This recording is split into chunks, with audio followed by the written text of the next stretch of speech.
یہ محترم مشران کالم صاحب کی خدمت میں پیش کریں گے۔ کالم صاحب نے سوال لکھا ہے، وہ کہتے ہیں کہ اس میں لمبی تفصیل تھی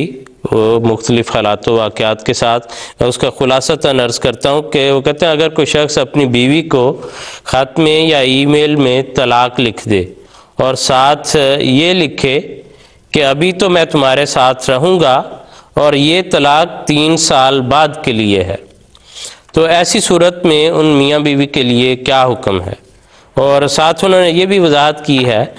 کہ اور وہ ای میل دراصل وقتی طور پر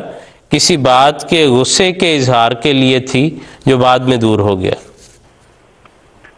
جی، بات یہ ہے کہ یہ ایک لغو اور بیوقوفی کی حرکت ہے جو خامند اس طریق پہ کرتا ہے کہ میں تمہیں طلاق دیتا ہوں، لیکن اس طلاق کا نفاذ آج سے 3 سال کے بعد ہوگا، 3 سال تک ہم میاں بیوی کی حیثیت میں رہیں گے۔ اس کو سوائے بیوقوفی کی حرکت کے اور کسی نام سے ہم موسوم نہیں کر سکتے۔ قرآن پاک فرماتا ہے اذا طلقتم النساء، جب تم عورتوں کو طلاق دو، فطلقوہن لعدتہن، تو ان کی عدت تک ان کو طلاق دو، وَأَحْصُوا الْعِدَّةَ، اور طلاق دینے کے بعد اس عدت کا شمار کرو۔ اب یہ صورت کہ میں طلاق دیتا ہوں لیکن 3 سال تک ہم میاں بیوی کے طور پر اکٹھے رہیں گے، 3 سال کے بعد طلاق نافذ ہوگی،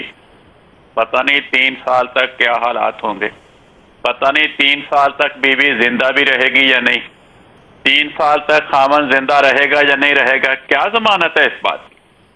قرآن پاک نے نکاح کرتے ہوئے ایک بنیادی لفظ بیان فرمایا، فرمایا جب تم نکاح کرو محسنین، تو اس نکاح کے ذریعے بیوی کو اپنے کلے میں لے آؤ۔ کیا مطلب؟ کہ یہ اس میں شرط ہو کہ ہم ساری عمر کے لیے اس نکاح کے بندھن میں رہیں گے، سوائے اس کے کہ کوئی خدا نخواستہ ناچاکی پیدا ہو جائے، مجبوری پیدا ہو جائے، تو جس طرح ایک ناکارہ عضو کو جو باقی صحت کو برباد کر رہا ہے مجبوراً کاٹنا پڑتا ہے،